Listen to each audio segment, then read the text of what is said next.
praise God, hallelujah. And then I would see people on TV that I liked. And Rivka will tell you, I would stand on the chairs and then I would throw the chair. I was absolutely nuts. She could tell you, listen, I'm not making this stuff up. If this was me 15 years ago, I'd get on the table and say, I'm not afraid to dance. And I start dancing on the table, throwing chairs. I was like, Billy Sunday. Ooh, Billy Sunday threw chairs. So I'm going to be Moshe Sunday, you know.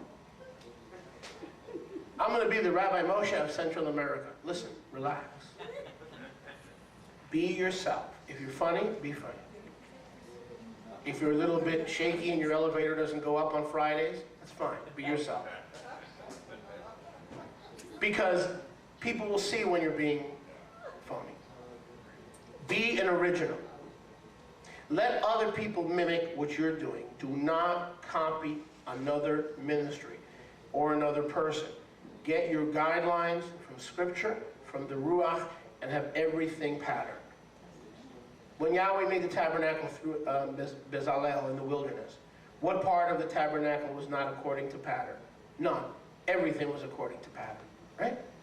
What part of the ministry of the Kohanim were left to chance? None. No part. There should be nothing in your group. I don't care if it's 2 people. You hear me? It doesn't matter. Everything should have a pattern, a structure.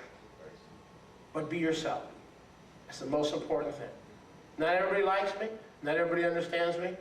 I can care less. As long as I know I'm being myself to the best of my ability. That means if I want to come in wearing sunglasses, I'm going to do it. A Sunday morning preacher may not do it, but that day I want to wear sunglasses. So hey, I'm going to wear something, and I'm not going to ask anybody if I can do it, or if I look stupid doing it. Be yourself. If you want to come in wearing slippers, go ahead. I mean, be modest, but be an original. Baruch Hashem Yahweh.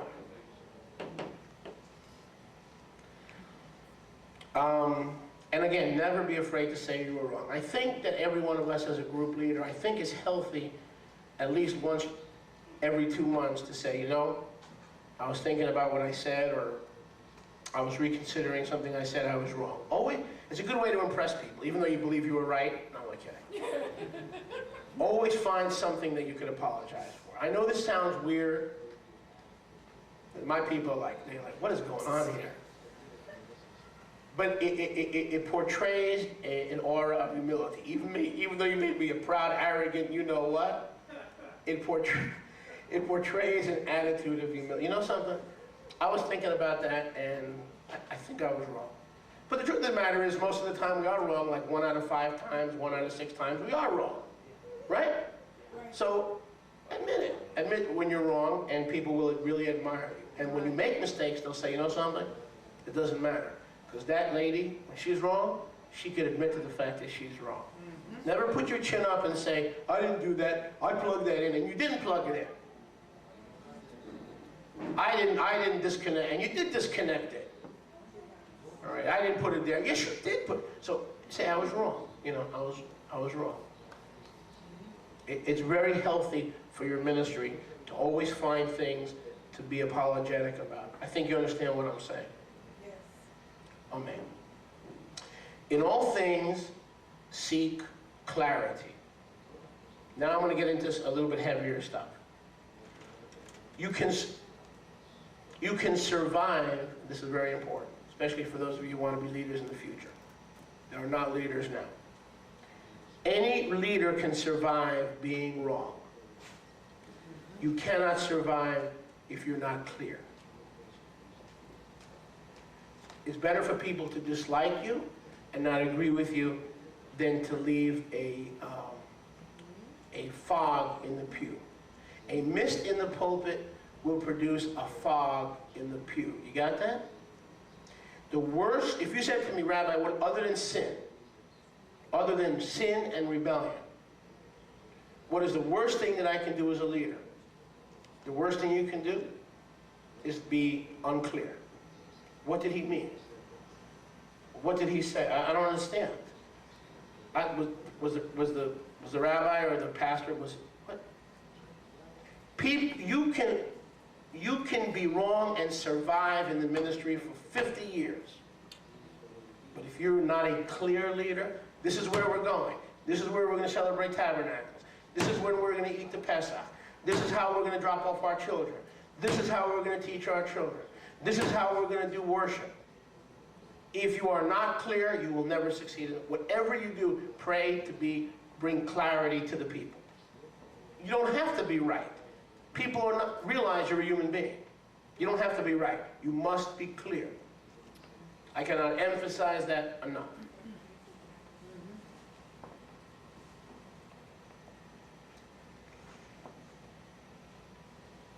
You cannot survive if you're not always crystal clear. Pray as a leader for clarity and boldness. You gain clarity. When you gain clarity, you gain influence. You want influence in your congregation over your leadership as a leader? Then gain clarity. Do you understand what I'm saying? When you're clear, hey, listen, you can't be living together in this congregation. You're clear. You may be wrong, you may be judgmental, you may be this, you may be that. People will let you keep ministering and they'll keep respecting you. You can survive being wrong. You cannot survive being not clear. Clear means in our congregation, if you're living together, you will be thrown out. You will be physically removed. We will not allow it. Be clear. That's leadership. You follow me? That's leadership. Pray for clarity, because with clarity comes influence.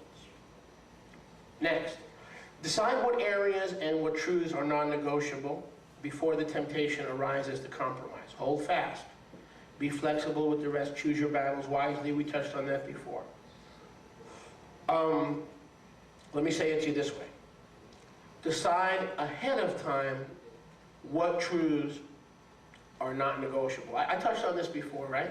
The deity of Yeshua, the virgin birth, the Moadim, Shabbat, not negotiable. Because when temptations come for you to change, you have determined ahead of time those things that are absolutely not negotiable. Amen? Baruch Hashem Yahweh. Next, I want you to write this down because this is very important. Please. People tell you, oh, you're always changing. Great leaders always change things. Great leaders always, if it doesn't work, they fix it, they change it. The definition of what? Stupidity is doing the same thing over and over again and expecting different results. Great leaders change plans, not vision. Think about that. You never change your vision. The vision is the same. How to get there may change once in a while. Change your plans if it's not working. But never change your vision. And don't confuse plans and vision. My vision is to warn the Israel community of the end-time beast and to tell Ephraim who they are and to lead Judah to the Mashiach and the gift of eternal life. My plans can change how to accomplish that, but my vision has to be clear. If my vision is not clear, I will fail as a leader. My success as a leader does not come from being right, because most of the time, half the time, I'm probably wrong. But if you're clearly wrong, you're okay. Because then you could know how to reason and straighten things out.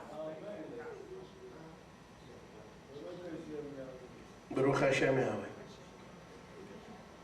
Next, write this down. Pencil your plans, but use ink to write your vision. Write your plans in pencil, but write your vision in ink. Do you understand what I mean by that? The vision cannot be erased. The plans can be erased. We always planned to have a community hall like this, and the plans changed a few times, but the vision never did. Next, generally speaking, people will follow leaders, not rulers. And again, there's a fine line here, okay? people follow leaders, not rulers. I can be a strong ruler, which I am. I'm a very strong ruler. However, I'm a leader first. People know they're not going to come to my house and find Playboy. I lead by example. I try to lead by example. Do you understand? Then they don't mind you being a ruler. You could get away with a little bit of authority, being an authority figure. But if you're not living the life, if you're not leading, they're not going to follow you. They will follow a leader, but not a ruler. The unsuccessful leader rules, but has no leadership. There's a double life. There's a double standard. They're one way at home, and there's a different way somewhere else. A little this hidden there, a little this hidden there, a little this hidden there. You could be a good ruler if you're first a good leader. People follow a leader, they don't follow rulers. Saddam Hussein was a ruler, not a leader.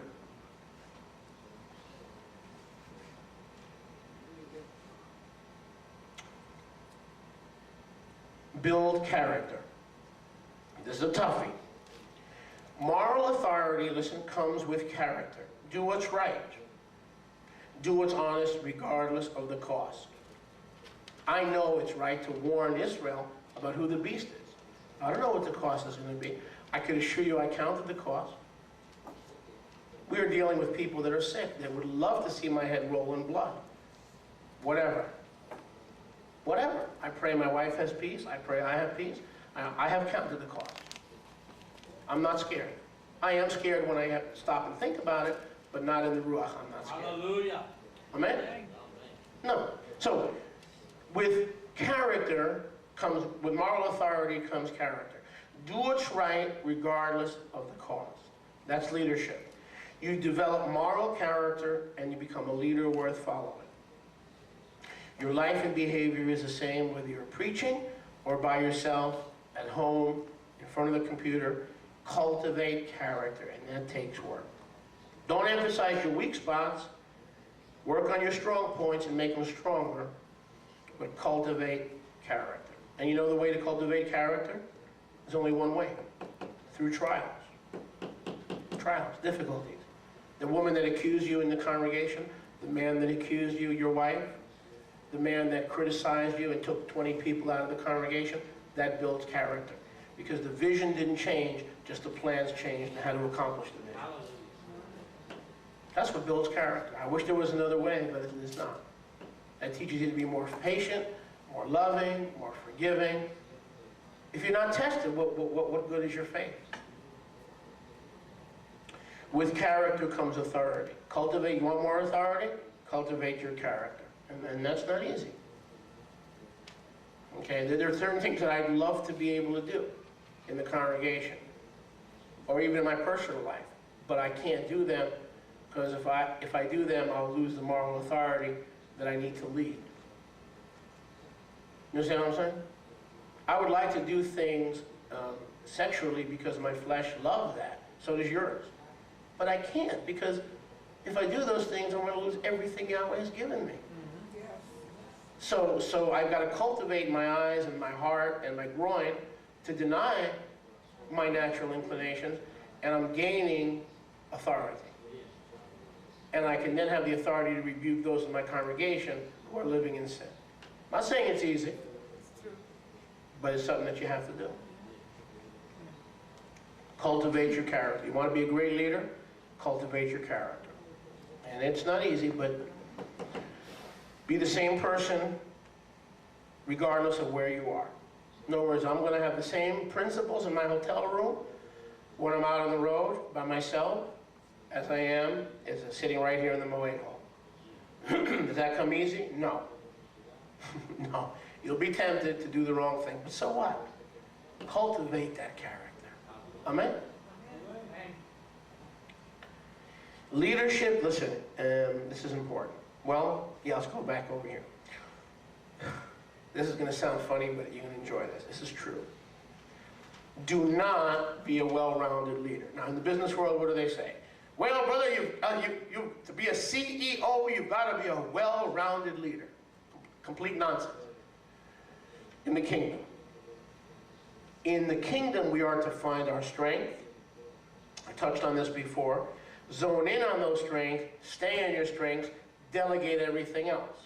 When you learn this, you will have a congregation of 200 people and so much money that you'll be able to support work overseas. The way to do this is this. Do not be well-rounded. Don't go to school to learn Greek when that's not your ministry. Don't go to school to learn Hebrew when the vision you have may not be to learn Hebrew.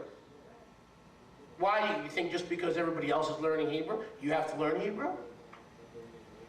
Do not focus in on your weaknesses and do not become a well-rounded person. Delegate your weaknesses. Everything that I am not, somebody else in this congregation with 60 people can be. Do you understand what I'm saying? And if I don't delegate my weakness, that person cannot come forward and manifest their strength. Do you understand what I'm saying?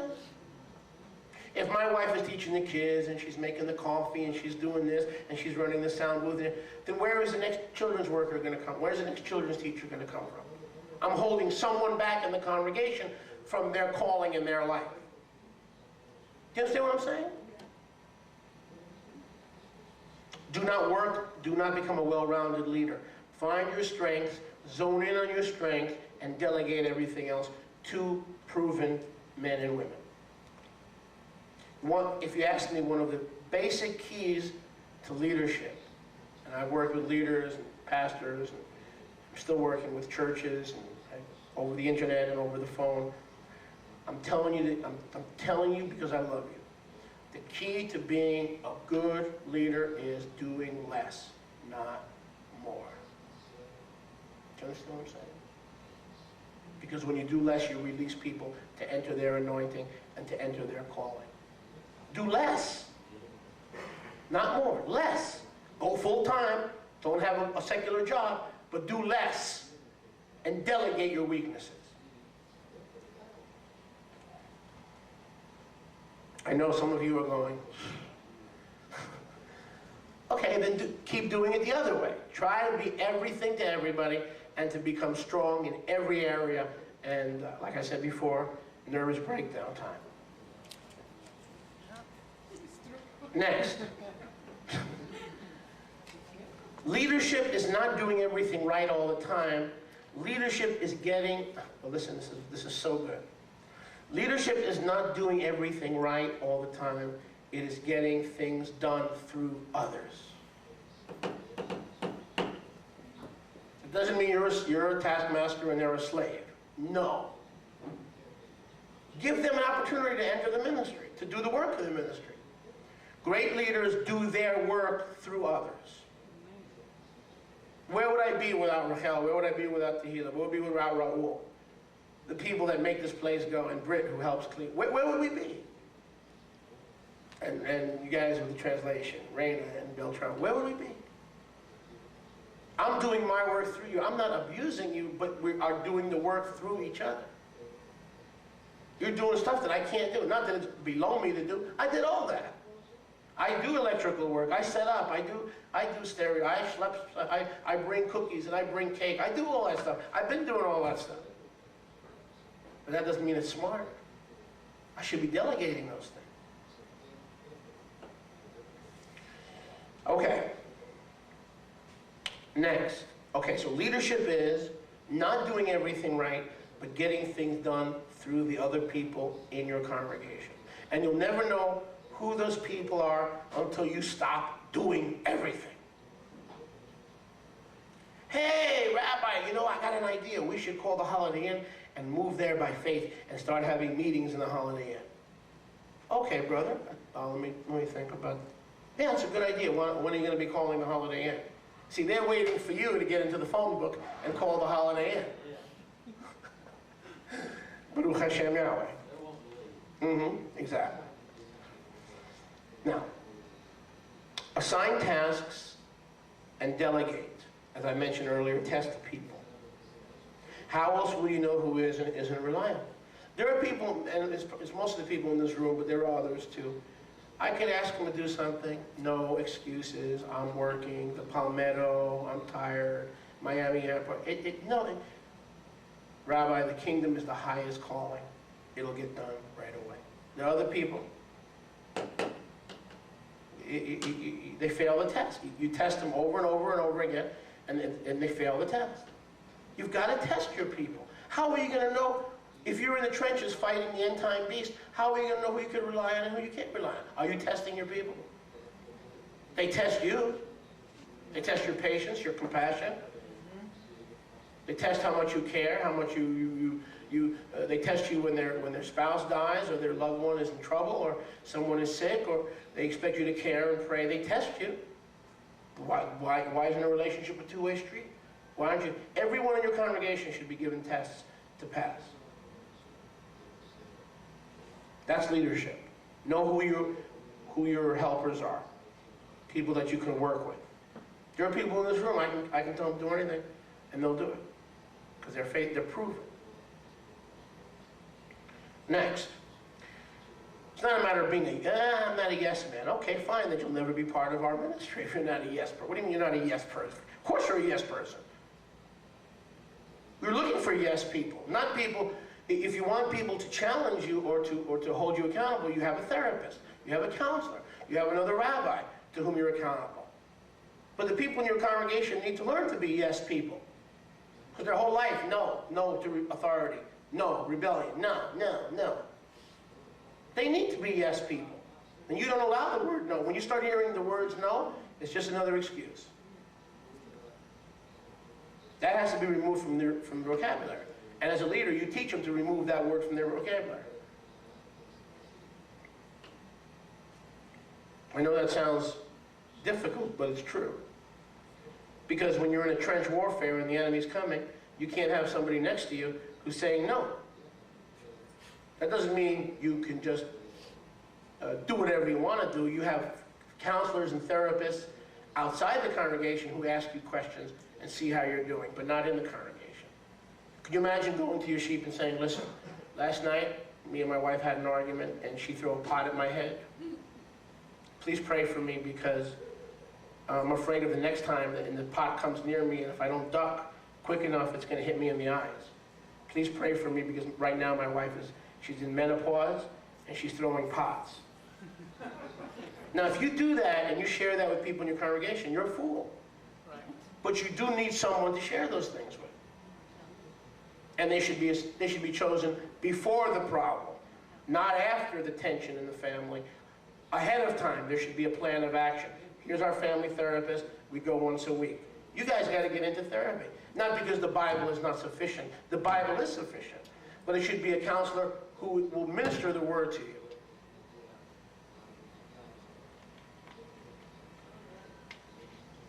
Next, success is succession. Look for successors and train them. Well, wait a second, Moshe. We only have 5 people. 3 of them are in wheelchairs.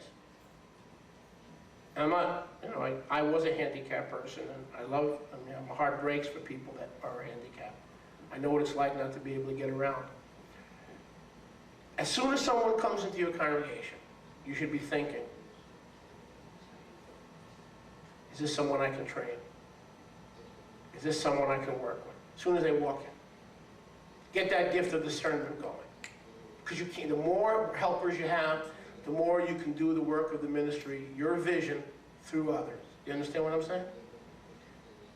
When people come into our congregation, I say to Rivka, I said, that person has leadership ability. That person has potential. As soon as they come in, I look for leaders.